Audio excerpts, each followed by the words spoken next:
નમસ્તે વિદ્યાર્થી મિત્રો, સેમ 1 યુ 105 ભાગ 4 ભારતીય સંસ્કૃતિના વિશિષ્ટ લક્ષણો. એમાં આપણે આગળ કેટલાક વિશિષ્ટ લક્ષણોની વિશેની વાત કરી હતી. ભારતીય સંસ્કૃતિની આગવી વિશિષ્ટતા વિશેની વાત કરી હતી. વારસાનું જતન, સંરક્ષણ અને સંવર્ધન વિશેની વાત કરી હતી. દીર્ઘકાલીન એમાં આપણે પહેલું લક્ષણ લઈએ, દીર્ઘકાલીન સંસ્કૃતિ અને તેનું સાતત્ય. બરાબર, ભારતીય સંસ્કૃતિના વિશિષ્ટ લક્ષણોમાં પહેલું લક્ષણ છે દીર્ઘકાલીન સંસ્કૃતિ અને તેનું સાતત્ય. તો ભારતીય સંસ્કૃતિ દીર્ઘકાલીન છે અને તેનું પગેરું છેક સિંધુ ખીણ સંસ્કૃતિ સુધી લંબાયેલ છે. ઈસવીસન પૂર્વે 3750ની આસપાસ હિંદમાં વસતી દ્રવિડ હતી, જે સિંધુ નદીના ખીણમાં અને રાવી નદીના કિનારે જે દ્રવિડ લોકો છે એ સિંધુ નદીના ખીણ પ્રદેશ હોય ત્યાં અને રાવી નદીના ખીણ પ્રદેશમાં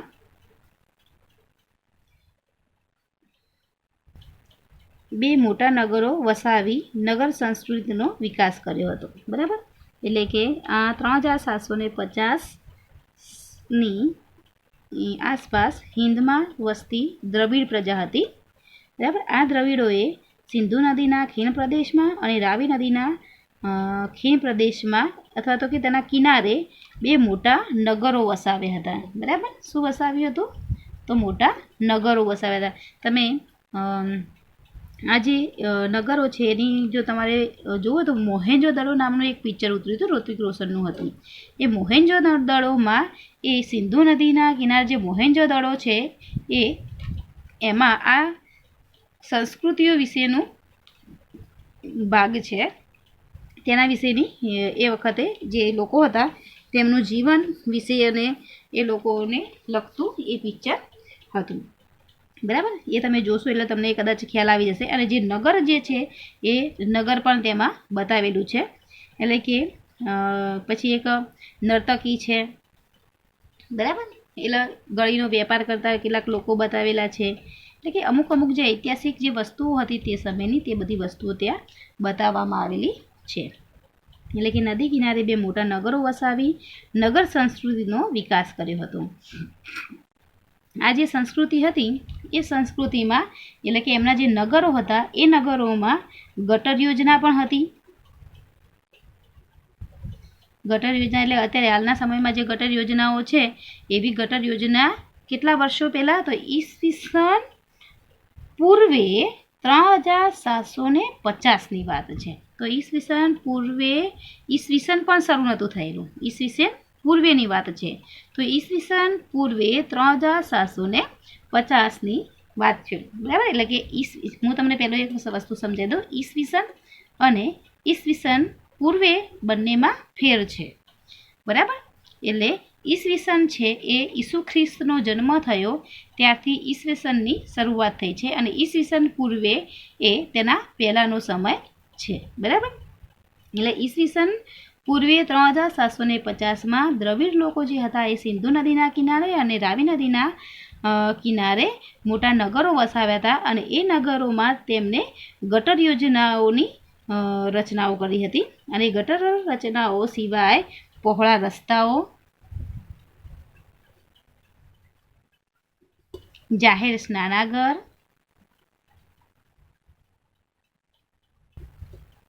સભાખંડ, લશ્કરી બેરેક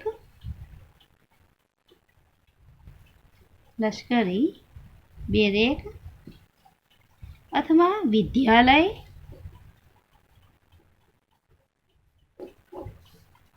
દાઢીવાળા પુરુષનું શિલ્પ. એટલે કે જે પણ દ્રવિડ સંસ્કૃતિ આ સિંધુ સંસ્કૃતિ મળી છે એ સિંધુ સંસ્કૃતિમાંથી આ બધી વસ્તુઓ આપણને મળી આવેલી છે. તેના આધારે આપણે આ બધી વસ્તુઓની ચર્ચા કરીએ છીએ. તો વિદ્યાલય પણ છે, દાઢીવાળા પુરુષનું શિલ્પ પણ મળી આવેલું છે. કાંસાની નર્તકી મેં તમને વાત કરી હતી કે પિક્ચરમાં હતી. કાંસાની નર્તકીની મૂર્તિ પણ મળી આવેલી છે. રમકડા પણ છે. નાના બાળકો જે રમતા હોય એ નાના બાળકોના દ્રવિડ સંસ્કૃતિ વખતના, સિંધુ ખીણ સંસ્કૃતિ વખતના મોટા લખોટા મળી આવેલા છે. રમકડાનું ગાડું મળી આવેલું છે. તેમાં 2 બળદ હોય તેવા રમકડાઓ મળી આવેલા છે. સિસોટી મળી આવેલી છે માટીની, બરાબર. પછી શતરંજ રમતા હોય ને જે લોકો, તે શતરંજના પણ કેટલાક પાસાઓ મળી આવેલા છે. એક જ હરોળમાં બધી જ સગવડોવાળા મકાનો, બરાબર, એટલે કે જો અત્યારે હાલ આપણે જોઈએ છીએ શહેરોમાં કે એક જ હરોળમાં એક જ જેવા મકાનો અને બધી એક જ જેવી સવલતવાળા મકાનો આપણે સોસાયટીઓમાં જોતા હોય છે પાટણમાં. તે રીતે અહીંયા પણ આ સંસ્કૃતિમાં આવા એક જ હરોળમાં એક જ સગવડવાળા મકાનો, તેમજ દુર્ગ એટલે કે કિલ્લા, બરાબર. કિલ્લા શા માટે? તો નગરની રચના જે છે, એટલે કે નગર જે છે, નગર ઉપર કોઈ અચાનક હુમલો ના કરે એના માટે કિલ્લાઓ કોરેમોર બાંધવામાં આવેલા હોય છે. એવા કિલ્લા લોથલ બંદરનું હોકાયાર્ડ, બરાબર, એટલે કે આપણે ગુજરાતની વાત કરીએ, બરાબર, આ તો ઉત્તર પ્રદેશની ભારતની વાત છે. ગુજરાતની વાત કરીએ તો ગુજરાતમાં પણ આવી વસ્તુઓ મળેલી આવી છે. એમાં લોથલ જે છે એ લોથલમાંથી આપણને એવું વસ્તુ મળેલી આવી છે કે જે ડોકયાર્ડ એટલે જે બંદર હોય, કારણ કે આ લોથલ જે છે એ સિંધુ ખીણ સંસ્કૃતિનું વેપારનું કેન્દ્ર ગણવામાં આવે છે. તો આ લોથલ જે છે એ લોથલમાંથી આપણને બંદરનું ડોકયાર્ડ એટલે વહાણો લંઘારવા માટેની જે કહેવાય ને, વહાણ કોઈ આવતું હોય તેને ઊભું રાખવા માટેનું જે સાધન હોય તે નાની મોટી હોડીઓ, એટલે કે હોડીઓ પણ મળી આવેલી છે, કારણ કે બંદર હતું માટે. સઢવાળા વહાણો, બરાબર, સઢવાળા વહાણો, ધોળાવીરા નગરની બાંધણી, આ સઘળી બાબતો, ધોળાવીરા પણ એ ગુજરાતનું જ છે. તો ધોળાવીરા નગરની બાંધણી, આ સઘળી બાબતો સિંધુ ખીણની સંસ્કૃતિએ આપેલ અમૂલ્ય વારસો પછીની પેઢીઓને મળ્યો છે. આજથી આશરે 4.5-5 હજાર વર્ષ પહેલાંના ભારતના લોકોએ, હિંદવાસીઓએ કેવી અનુપમ સિદ્ધિઓ મેળવી હતી, બરાબર. અહીંયા જો તેની સંસ્કૃતિ અને સાતત્યની વાત છે ભારતની. તો આ શા માટે તમને કહેવામાં આવ્યું છે કે આ બધી વસ્તુઓ એ 3750, એટલે કે ઈસવીસન પૂર્વે 3750 આવી બધી રચનાઓ ભારતમાં થયેલી છે. તો એ શું છે? તો ભારતની સંસ્કૃતિ અને તેનું સાતત્ય છે, બરાબર. સત્ય છે, સાચું છે, એ આપણને બતાવે છે.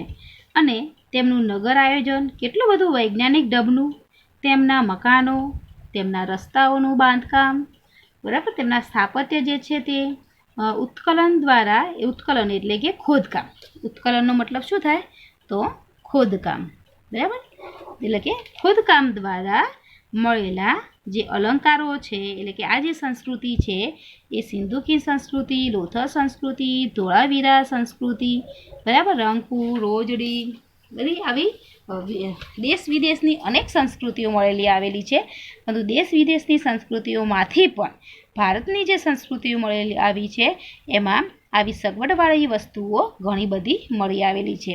તેમાં અલંકારો છે, ઓજારો છે, હથિયારો છે, તેને બનાવવાનું કલા, કૌશલ્ય, ભૂગર્ભ ગટર યોજના. ભૂગર્ભ ગટર યોજના મતલબ જમીનની અંદરની ગટર રચનાની પણ વાત કરવામાં આવેલી છે. એટલે કે ત્યાં આપણને બહાર પાણી જતું ગટર નથી મળી આવી, પણ જમીનની અંદર એ ગટરની રચના કરવામાં આવેલી હોય એવું પણ મળી આવેલું છે. આ સિવાય જાહેર સ્નાનાગારની બહાર સ્નાન માટેની ઓરડીઓ, દરેક મકાનમાં આવેલા કૂવો અને બાથરૂમ, સ્નાનાગરના જળકુંડમાંથી ગંદા સ્નાન કર્યા પછીનું તરવાનું પૂરું થયા પછીનું પાણીના નિકાલની વ્યવસ્થા, બરાબર. એટલે કે જે સ્નાન કરી અને સ્નાન કરીને જે ગંદુ પાણી હોય એ ગંદુ પાણી પર નિકાલ કરવાની વ્યવસ્થા પણ કરવામાં આવે છે.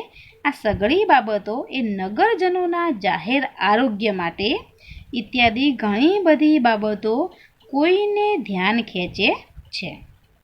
બરાબર. આ થઈ આપણી ઈસવીસન પૂર્વે 3750ની વાત. હવે અર્વાચીન વૈદિક અને અનુવૈદિક યુગની સાહિત્ય સંસ્કૃતિ, બરાબર, પ્રાકૃત, અર્ધમાગધી, પાલી વગેરે ભાષાઓ ઉપનિષદો દ્વારા આપવામાં આવેલી ઉચ્ચ તત્વજ્ઞાન, યજ્ઞ, યગાદિ જેવી ધાર્મિક ક્રિયાઓ, બરાબર. એટલે કે જે આના પછીનો જે વૈદિક યુગ આવ્યો છે, વૈદિક યુગ એટલે ભારતમાં આર્યો જે આવ્યા છે એ આર્યો એનો સમય વૈદિક યુગ ગણવામાં આવે છે. એટલે કે આ જે વૈદિક યુગ છે એ વૈદિક યુગ દરમિયાન આપણને સંસ્કૃત ભાષા, એટલે કે ત્યાં સાહિત્યની અનેક રચનાઓ થઈ છે, બરાબર. વૈદિક યુગ દરમિયાન સાહિત્યની અનેક રચનાઓ થઈ છે અને તેમાં જુદી જુદી ભાષાઓ છે. તેમાં સંસ્કૃત ભાષા મહત્ત્વની છે, પ્રાકૃત છે, અર્ધમાગધી છે, પાલી છે વગેરે ભાષાઓ ઉપનિષદો દ્વારા આપવામાં આવેલી ઉચ્ચ તત્વજ્ઞાન, યજ્ઞ, યગાદિ જેવી ધાર્મિક ક્રિયાઓ, એટલે કે યજ્ઞ કરવાની જે ક્રિયાઓ હોય, બરાબર, એ બધી વસ્તુઓ એ આ વૈદિક જે ગ્રંથો છે તેમાં આપેલી છે. વૈદિક ગ્રંથોમાં જે સામવેદ છે, અથર્વવેદ છે, ઋગ્વેદ છે, બરાબર, ભગવત ગીતા, બધી વસ્તુઓની જેમાં સમાવેશ થાય છે.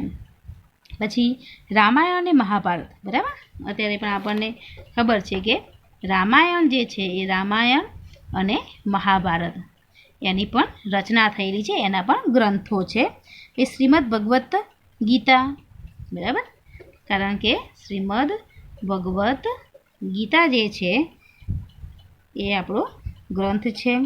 તો એ શ્રીમદ ભગવદ્ ગીતા પવિત્ર ધર્મ ગ્રંથો, અહિંસા, કરુણા, પ્રાણી માત્ર પ્રત્યે પ્રેમ, સાદગી, સંયમ વગેરે અને યજ્ઞો અને બલિ ચઢાવવાનો કે બાહ્ય ધાર્મિક ક્રિયાઓ, વિધિઓનો સખત વિરોધ ઇત્યાદિ જૈન ધર્મ અને બૌદ્ધ ધર્મ પ્રબોધેલી વિચારધારાઓનો વારસો તેમાં ઉમેરાયો અને એ રીતે ભારતીય સંસ્કૃતિનું પોતે જ જે ઘડાયું તે ખૂબ જ મજબૂત અને ટકાઉ બન્યું. ભારતીય સંસ્કૃતિના આ ઘટ્ટ બનેલા પોતમાં મૌર્ય સામ્રાજ્ય, બરાબર, એટલે કે મેં તમને જે વાત કરી પ્રાચીન યુગની, એ પ્રાચીન યુગમાં વૈદિક યુગની વાત કરી, પછી આર્યો આવ્યા તેની વાત કરી, એટલે કે વૈદિક યુગ. ત્યાર પછી, બરાબર, પહેલાં સિંધુ ખીણ સંસ્કૃતિ, સિંધુ ખીણ પછી આર્યો આવ્યા અને આર્યોએ જે ગ્રંથો રચ્યા ઋગ્વેદ, સામવેદ, એ પછી રામાયણ, મહાભારત, શ્રીમદ ભગવદ્ ગીતા, બરાબર. ત્યાર પછી ભારતીય સંસ્કૃતિમાં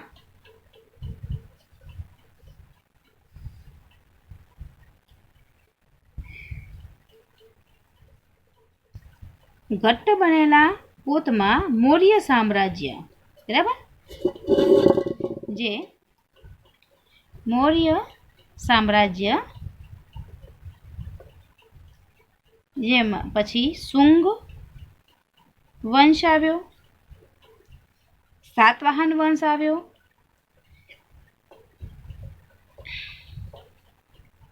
કુષાણ વંશ આવ્યો, ગુપ્ત સામ્રાજ્ય આવ્યું,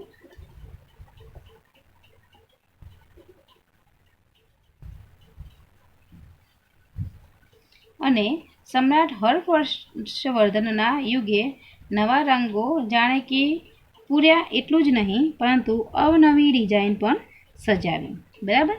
એટલે કે આ જે લોકો થયા એ લોકોએ અવનવી ડિઝાઇનો, દાખલા તરીકે અશોકની વાત કરીએ તો અશોકે અનેક સ્તંભો બનાવેલા હતા, બરાબર. પછી ગિરનાર ઉપરનો, આપણા ગુજરાતની વાત કરીએ તો ગિરનાર ઉપર જે શિલાલેખ લખેલો છે એ શિલાલેખ પણ કોને બનાવેલો છે? અશોકે. તો એ બધી જે વસ્તુઓ છે એ બધી પણ આપણને ગૌરવ અપાવે તેવી વસ્તુ છે, તે આપણી સંસ્કૃતિ છે. પછી અવનવી ડિઝાઇન પણ સજાવી.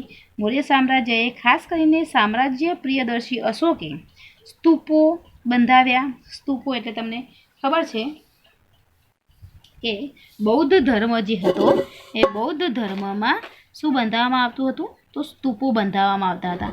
આ સ્તૂપો કઈ રીતે બાંધવામાં આવતા હતા? તો જે બૌદ્ધ સાધુઓ હોય તેમના જે અવશેષો હોય, એટલે કે તેમની દાઢીના વાળ હોય, દાંત હોય, બરાબર, તેમનું હાડકું કે તેમના નખ હોય, એ બધું વસ્તુઓ જે છે એક ડાબડામાં મૂકી અને પછી તેના ઉપર ચણતર કરવામાં આવતું, તેને સ્તૂપ કહેવામાં આવે છે. અને આ સ્તૂપ એ બે પ્રકારના હોય છે, ગોળાકાર પણ હોય છે અને અર્ધ ગોળાકાર પણ હોય છે, એટલે કે અંડાકાર હોય પણ છે અને અર્ધ અંડાકાર પણ હોય છે. એટલે કે સ્તૂપો, પછી વિહારો, પછી ચૈત્યો, શિલાલેખો, રાજમહેલો, સરોવરો, બંધો જેવા લોક ઉપયોગી કાર્યો ઇત્યાદિ દ્વારા ભારતીય સંસ્કૃતિને સમૃદ્ધ કરી સાતત્ય જાળવી રાખ્યું છે. બરાબર, એટલે કે તે સમયના જે રાજાઓ થઈ ગયા, તે સમયના જે લોકો થઈ ગયા, એમને શું કર્યું છે? આ બધી વસ્તુઓનું બાંધકામ અને જાળવણી દ્વારા તેનું શું કર્યું છે? તેની સાતત્યતા જાળવી રાખી છે. પછી પુષ્પમિત્ર શુંગ જે છે એ પુષ્પમિત્ર શુંગ, અગ્નિમિત્ર શુંગ, ગૌતમીપુત્ર સાતકર્ણી, ચંદ્રગુપ્ત પ્રથમ, સમુદ્રગુપ્ત, વિક્રમાદિત્ય, સ્કંદગુપ્ત જેવા ગુપ્ત સમ્રાટો, ગ્રીક રાજવી મિનેન્ડર, રુદ્રદામન, ક્ષત્રપ રાજા ઉપરાંત ચોલ, પાંડવ, ચેર ઇત્યાદિ વંશના રાજાઓએ તેમજ પાછળથી મધ્યયુગે અને અર્વાચીન યુગે તો ભારતીય સંસ્કૃતિને સમૃદ્ધ કરવાનું ઘણું મોટું પ્રદાન કર્યું હતું. એટલે કે આ જે રાજાઓ થઈ ગયા જે છે એ રાજાઓએ શું કર્યું છે? તો ભારતીય જે સંસ્કૃતિ છે એ સંસ્કૃતિને સમૃદ્ધ બનાવવામાં તેમનું બહુ જ મોટું યોગદાન છે. જેમાં આપણે વાત કરીએ તો ભારતીય પ્રસિદ્ધ જે કલાકૃતિઓ જે છે એમાં મેં તમને પહેલાં પણ વાત કરેલી હતી. અજંતા અને ઇલોરાની ગુફાઓ, અજંતા અને ઇલોરાની ગુફાઓ, બરાબર, મુંબઈમાં એક આવેલી છે અને એક નીચે પેલા એમાં આવેલી છે. પછી ગિરનાર શિલાલેખ જે ગુજરાતમાં આવેલો છે, બરાબર, ગિરનાર શિલાલેખ મેં તમને પહેલાં વાત કરી હતી કે જે અશોક છે, જે મૌર્ય વંશનો પ્રતાપી રાજા છે, બરાબર, એ પ્રતાપી રાજા જે છે એને ગિરનારનો શિલાલેખ બંધાવ્યો છે. ત્યારબાદ હાથ વણાટના ગાલીચા, હાથ વણાટના ગાલીચા અને પાટણના પટોળા, પાટણના પટોળા અને હાથ વણાટના જે ગાલીચાઓ છે એ વિશ્વભરમાં, એકલા આપણા દેશમાં જ નહીં પરંતુ આખા વિશ્વભરમાં તે જાણીતા છે. તેમજ મીનાક્ષી મંદિર, બરાબર, બહુદેશ્વરનું મંદિર, બૃહદેશ્વરનું મંદિર, સોમનાથનું મંદિર જે ગુજરાતમાં આવેલું છે, વડનગરનું તોરણ, વડનગર તો તમારે આપણે ઘણું નજીક થાય તો વડનગરનું તોરણ, બરાબર. ત્યારબાદ સિદ્ધપુરનો રુદ્ર મહાલય, બરાબર, એટલે કે સિદ્ધપુરનો જે રુદ્ર મહાલય છે આપણે જોયો તો કે સિદ્ધરાજ જયશ્રી છે તેને 7 માળવાળો એ રુદ્ર મહાલય બંધાવેલો છે. પરંતુ આ જે રુદ્ર મહાલય છે એ રુદ્ર મહાલય એ અત્યારે તો તેના લગભગ 2 જ માળ બચ્યા છે, બાકીના માળ બધા પડી ગયેલા છે, બરાબર.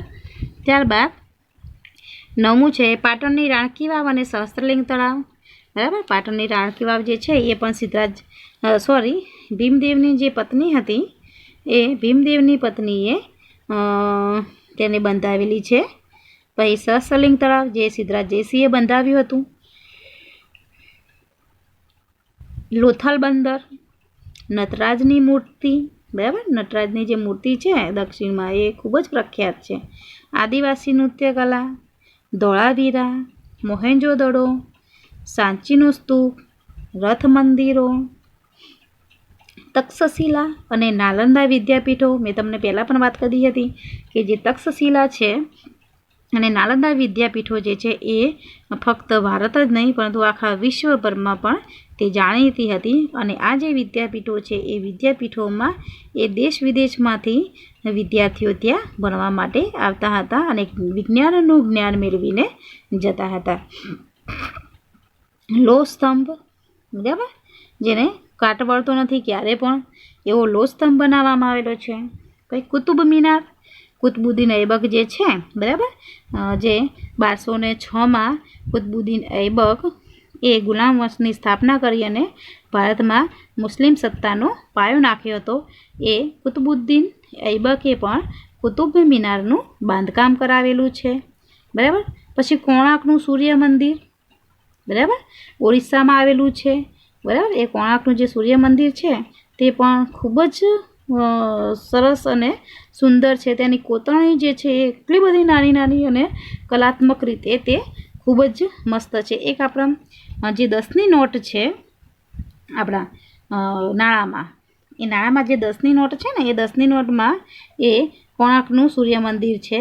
પછી આપણા રાણકી વાવનું પણ મંદિર છે, લગભગ 100ની નોટમાં છે, બરાબર. તાજમહેલ છે, બરાબર, જે 7 અજાયબી જે છે વિશ્વમાં, એ 7 અજાયબીમાં તેનું સ્થાન પામેલો છે. એટલે એ પણ એક આપણા ગૌરવની વાત કહેવાય. તાજમહાલ છે, બુલંદ દરવાજો છે, સીદી સૈયદની જાળી છે જે અમદાવાદમાં આવેલી છે, બરાબર, જેની કોતરણી એકદમ ઝીણી ઝીણી છે. એક જ પથ્થરમાંથી બનાવેલી છે જાળી અને એકદમ એટલી પતલી પતલી એની જાળીઓ બનાવવામાં આવી છે પથ્થરની. તે એ સીદી સૈયદની જાળી છે. ત્યારબાદ પરાખા નાગલ બંધ યોજના જે પંજાબ અને સતલુજ નદી ઉપર છે. લોટસ ટેમ્પલ દિલ્હી અને સ્ટેચ્યુ ઓફ યુનિટી ગુજરાત, બરાબર. આમ પ્રાચીન યુગથી મધ્યયુગ સુધી અને મધ્યયુગમાંથી અર્વાચીન યુગ સુધી ભારતીય સંસ્કૃતિનું સાતત્ય જળવાઈ રહ્યું છે.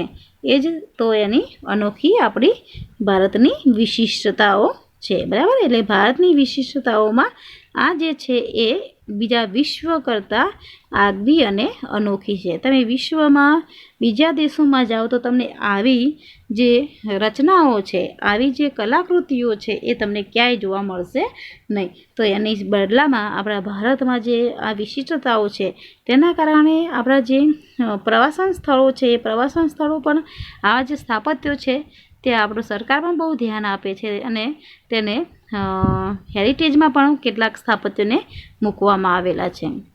એ ભારતના આવા અનેક ઘણા જે સ્થાપત્યો છે જેને વર્લ્ડ હેરિટેજમાં મૂકવામાં આવેલા છે, બરાબર. હવે આપણે આના વિશે થોડું પ્રશ્ન આપણો છે ને, કારણ કે પરીક્ષામાં પૂછાય એવો છે કે ભારતીય સંસ્કૃતિની આગવી વિશેષતાઓ જણાવો, આવો પ્રશ્ન પૂછાતો હોય છે. તો તેને લખીએ આપણે. તો ભારતીય સંસ્કૃતિમાં આ લોકોની વ્યવહારિક બાબતો અને પારલૌકિક બાબતો એટલે કે જન્મ, મૃત્યુ, પાપ, પુણ્ય, મુક્તિ, મોક્ષ વગેરેનો શુભમ સમન્વય સુંદર રીતે થવા પામ્યો છે. અહીં માનવીનો ઉચ્ચતમ વિકાસ કરી તેના શિખર પહોંચીને પછી જન્મ મરણમાં ફેરામાંથી પુનઃજન્મના ચક્રવ્યૂહમાંથી મુક્તિ મેળવવા તરફ દોરી જવાની બાબત ભારતીય સંસ્કૃતિની અદ્ભુત બક્ષિસ છે. ભારતીય સંસ્કૃતિ અને સર્વ સામર્થ્ય યુક્ત અને સર્વાંગ સંપૂર્ણ સંસ્કૃતિ છે. સર્વજનઃ ભવન્તુ સુખિનઃ સંતુ સર્વે સંતુ નિરામયા. વિશ્વના સૌ લોકો સુખી બને, કલ્યાણ થાય અને સૌ લોકો સ્વસ્થ આરોગ્યમય જીવન જીવે એવી ઉદાત્ત ભાવનાવાળી ભારતીય સંસ્કૃતિ છે. ભારતીય સંસ્કૃતિ માત્ર સ્વનો વિચાર નથી, પરંતુ પરનો વિચાર કરે છે. આમ ભારતીય સંસ્કૃતિનો આદર્શ વસુધૈવ કુટુંબકમ છે, અર્થાત આ પૃથ્વીરૂપી ગ્રહ એ આપણું એક કુટુંબ છે. સાથે સાથે માતૃત્વ, પરદોષરુ અને પરદ્રવ્યેષુ લોહત્વત્ની વિશિષ્ટ દ્રષ્ટિ રાખવાનો આદર્શ આપણી ભારતીય સંસ્કૃતિમાં તાણાવાણાની જેમ ગૂંથાયેલો છે. હવે તેની પહેલી વિશિષ્ટતા જોઈએ આપણે ભારતીય સંસ્કૃતિની વિશિષ્ટતાઓ. તેમાં નંબર 1, દીર્ઘકાલીન સંસ્કૃતિ અને તેનું સાતત્ય. તો ભારતીય સંસ્કૃતિ દીર્ઘકાલીન છે અને તેનું પગેરું છેક સિંધુ ખીણ સંસ્કૃતિ સુધી લંબાયેલ છે. ઈસવીસન પૂર્વે 3750ની આસપાસ હિંદમાં વસતી દ્રવિડ પ્રજાએ સિંધુ નદીના ખીણમાં અને રાવી નદીના કિનારે 2 મોટા નગરો વસાવી નગર સંસ્કૃતિનો વિકાસ કર્યો હતો. ભૂગર્ભ ગટર યોજના, પહોળા રસ્તાઓ, સભાખંડ, જાહેર સ્નાનાગર, વિદ્યાલય, લશ્કરી બેરેક, દાઢીવાળા પુરુષનું શિલ્પ, રમકડાં, નર્તકીની મૂર્તિ, શતરંજ, એક જ હરોળમાં બધી જ સગવડોવાળા મકાનો, લોથલનું બંદર, કિલ્લો, ડોકયાર્ડ, નાની મોટી હોડીઓ, સૂંઢવાળા વહાણો, ધોળાવીરા, નગરની બાંધણી, આ સઘળી બાબતો સિંધુ ખીણની સંસ્કૃતિએ આપેલ અમૂલ્ય વારસો પછીની પેઢીઓને મળ્યો છે.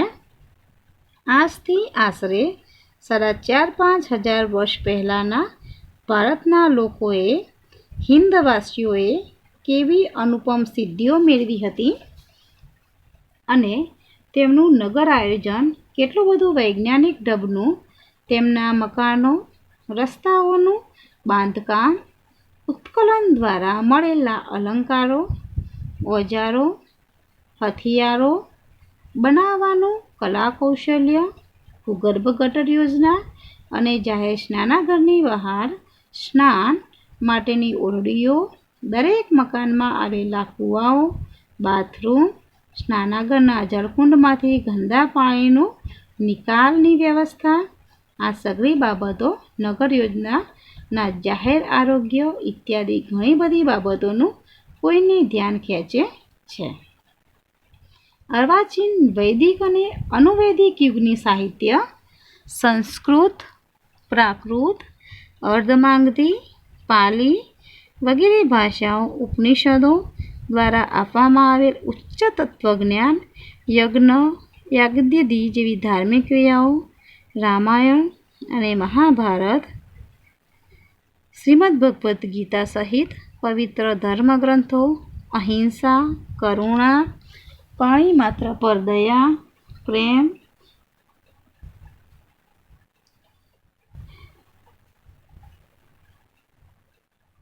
સાદગી, સંયમ વગેરે અને યજ્ઞો અને બલિ ચડાવવાનો કે બાહ્ય ધાર્મિક ક્રિયાઓનો સખત વિરોધ ઇત્યાદિ જૈન ધર્મ, બૌદ્ધ ધર્મ પ્રબોધેલી વિચારધારાઓનો વારસો તેમાં ઉમેરાયો અને એ રીતે ભારતીય સંસ્કૃતિનું પોતે જ ઘડાયું તે ખૂબ જ મજબૂત અને ટકાઉ બન્યું.